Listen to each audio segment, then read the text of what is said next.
آج ہم حمد پڑھیں گے۔ حمد نظم کی وہ قسم ہے جس میں اللہ تعالیٰ کی تعریف و ثنا بیان کی جاتی ہے۔ انسان جسے پسند کرتا ہے اس کی تعریف کرتا ہے۔ تعریف ایک سلیقے سے ہونی چاہیے، لہٰذا ہر کسی کا اپنا اپنا انداز ہوتا ہے۔ جیسے ایک عام انسان جن الفاظ اور جس انداز میں کسی کی تعریف کرتا ہے، اس کے مقابلے میں ایک شاعر مختلف طریقے سے کسی کی تعریف و ستائش کرتا ہے۔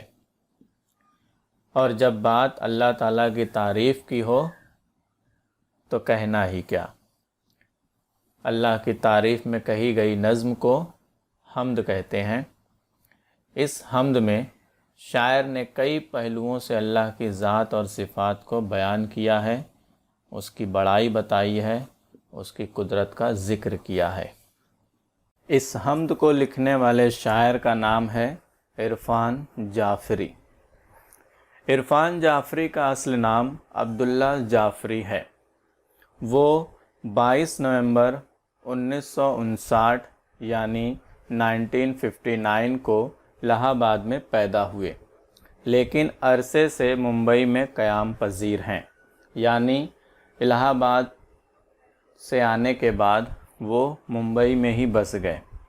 انجمن اسلام ممبئی سے تعلیم حاصل کرنے کے بعد انہوں نے برہانی کالج سے گریجویشن کیا اور ریلوے کے کمپیوٹر محکمے سے بحیثیت سینئر سپروائزر 37 برسوں تک وابستہ رہنے کے بعد سبکدوشی حاصل کی، یعنی گریجویشن کے بعد وہ ریلوے میں کمپیوٹر ڈپارٹمنٹ میں 37 سال تک رہے اور پھر وہاں سے وہی کام کرتے ہوئے ریٹائر ہوئے۔ ان کا ایک شعری مجموعہ بنجارہ کے نام سے شائع ہو چکا ہے۔ ملک و بیرون ملک کے مشاعروں میں ان کی نظامت کے لیے وہ بلائے جاتے ہیں، یعنی انڈیا اور انڈیا کے باہر بھی وہ مشاعروں میں جاتے رہتے ہیں نظامت کرنے کے لیے۔ مہاراشٹر اسٹیٹ اردو ساہتیہ اکیڈمی کا ساحر لدھیانوی انعام برائے شاعری انہوں نے حاصل کیا ہے۔ پہلے پوری حمد پڑھی جائے گی، اس کے بعد ایک ایک شعر کی تشریح کی جائے گی تاکہ سمجھنے میں آسانی ہو۔ دل و نظر میں تجلی اتار دیتا ہے، تیرا ہی ذکر سکون و قرار دیتا ہے۔ تو ہی تو بوند میں رکھتا ہے شان خورشیدی، صدف کو تو ہی گوہر آبدار دیتا ہے۔ تیرا مزاج ہے رحم و کرم میرے معبود، سلگتی ریت کو تو برگ و بار دیتا ہے۔ ادھر زمیں پہ رگڑتی ہے پاؤں تشنہ لبی، ادھر تو ریت میں چشمہ اتار دیتا ہے۔ تیرے ہی نام سے آتی ہے جان کلیوں میں، تیرا ہی نام چمن کو نکھار دیتا ہے۔ تیرا کرم ہے کہ چھپ جاتے ہیں گناہ میرے، تو میرے عیب کو پردے ہزار دیتا ہے۔ اب ہم ایک ایک شعر کی تشریح کریں گے، جس میں سے پہلا شعر ہے: دل و نظر میں تجلی اتار دیتا ہے، تیرا ہی ذکر سکون و قرار دیتا ہے۔ شاعر کہتا ہے کہ اے میرے رب، میرے مالک، میں جب بھی تیرا ذکر کرتا ہوں، تجھے یاد کرتا ہوں، تیری حمد و ثنا بیان کرتا ہوں، تو مجھے سکون محسوس ہوتا ہے، میری بے چینی بے قراری کو قرار ملتا ہے، اور تیرا ذکر دل و نظر کو نور سے بھر دیتا ہے۔ اگلا شعر دیکھیے: تو ہی تو بوند میں رکھتا ہے شان خورشیدی، صدف کو تو ہی گوہر آبدار دیتا ہے۔ شاعر کہتا ہے کہ میرے رب تو بڑی شان والا ہے، تو جو چاہے کر سکتا ہے۔ تیری قدرت کو دیکھ کر عقل حیران رہ جاتی ہے۔ وہ تو ہی ہے جو پانی کی ایک بوند کو سورج جیسی عظمت عطا کرتا ہے۔ وہ تو ہی ہے جو پانی کی بوند صدف یعنی سیپ میں رکھ کر اسے اپنی قدرت سے ایک چمکدار موتی کی شکل دے دیتا ہے۔ اگلا شعر ہے، تیرا مزاج ہے رحم و کرم میرے معبود، سلگتی ریت کو تو برگ و بار دیتا ہے۔ برگ و بار یعنی شاخ اور پھل، مراد ہریالی۔ اس شعر میں شاعر کہتا ہے کہ اے میرے خالق، میرے معبود، تو بڑا رحم کرنے والا ہے، تو بڑا کرم کرنے والا ہے۔ تیری ذات رحیم و کریم ہے، تو مظلوموں اور لاچاروں پر رحم و کرم کرتا ہے، سب کی فریاد سنتا ہے اور ان کی مدد کرتا ہے۔ تو ایسی قدرت والا ہے جو سلگتی ریت پر جہاں دور دور تک نہ پانی موجود ہوتا ہے نہ کوئی ہریالی نظر آتی ہے، وہاں بھی برگ و بار یعنی سرسبزی و شادابی لا سکتا ہے۔ مطلب یہ کہ وہاں بھی درخت اگا سکتا ہے جہاں اس کی امید نہ ہو۔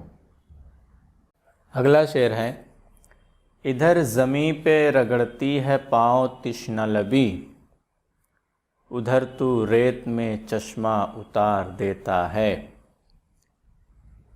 تشنہ لبی یعنی پیاس، اور چشمہ سے مراد زمین سے پانی نکلنے کی جگہ۔ اس شعر میں شاعر نے حضرت اسماعیل علیہ السلام کے واقعے کا ذکر کیا ہے، یعنی یہ کہ یہ شعر جو ہے وہ صنعت تلمی کا شعر ہے۔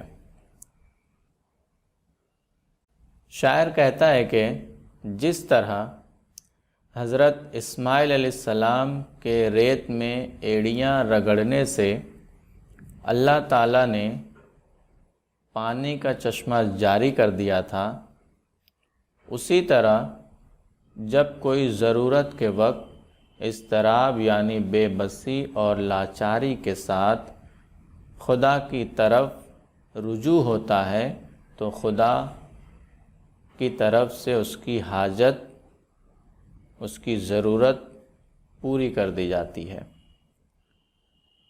وہ جو چاہتا ہے اسے عطا کیا جاتا ہے۔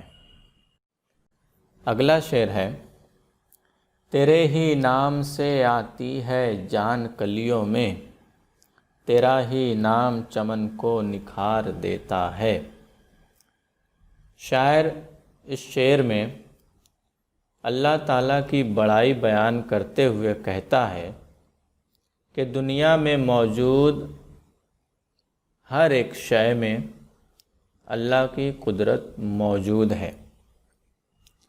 دنیا کا رنگ و روپ، خوبصورتی، پھول پودے، جنگل، پہاڑ، ہر ایک سے اللہ کی قدرت جھلکتی ہے۔ ہماری نظر جس طرف جہاں تک بھی دیکھے اس طرف ہمیں ہر جگہ اللہ کی قدرت نظر آتی ہے۔ اسی کے نام سے کلیوں کو جان اور چمن کو نکھار حاصل ہوتا ہے۔ اسی وجہ سے شاعر کہتا ہے کہ اللہ کے نام سے کلیوں کو جان اور چمن کو نکھار حاصل ہوتا ہے۔ اس نظم کا آخری شعر تیرا کرم ہے کہ چھپ جاتے ہیں گناہ میرے، تو میرے عیب کو پردے ہزار دیتا ہے۔ اس شعر میں شاعر نے اللہ تعالیٰ کی اس صفت کا ذکر کیا ہے جو انسانوں پر ایک بڑا احسان ہے۔ وہ اس طرح کہ ہم انسان اکثر ایسے بہت سے گناہ کرتے ہیں جن پر اللہ تعالیٰ پردے ڈال دیتے ہیں، دوسروں سے چھپا کر رکھتے ہیں۔ ہم نے گناہ کیا لیکن اس کا علم کسی کو نہیں ہوتا، جب کہ اللہ چاہیں تو ہمیں بے نقاب کر سکتے ہیں، لیکن ایسا نہیں ہوتا، اور ہماری برائی، ہمارے گناہ، ہمارا عیب دوسروں سے چھپا رہتا ہے۔ یہ اللہ کا ہم پر بہت بڑا کرم اور احسان ہے۔ اس لیے شاعر اللہ تعالیٰ سے کہتا ہے کہ اے میرے رب، تیرا کرم ہے کہ میرے گناہ جو ہیں وہ چھپ جاتے ہیں، کیونکہ تو میرے عیب پر پردے ڈال دیتا ہے جس کی وجہ سے کوئی اسے دیکھ نہیں سکتا۔ امید ہے آپ کو ویڈیو پسند آئی ہوگی۔ خدا حافظ۔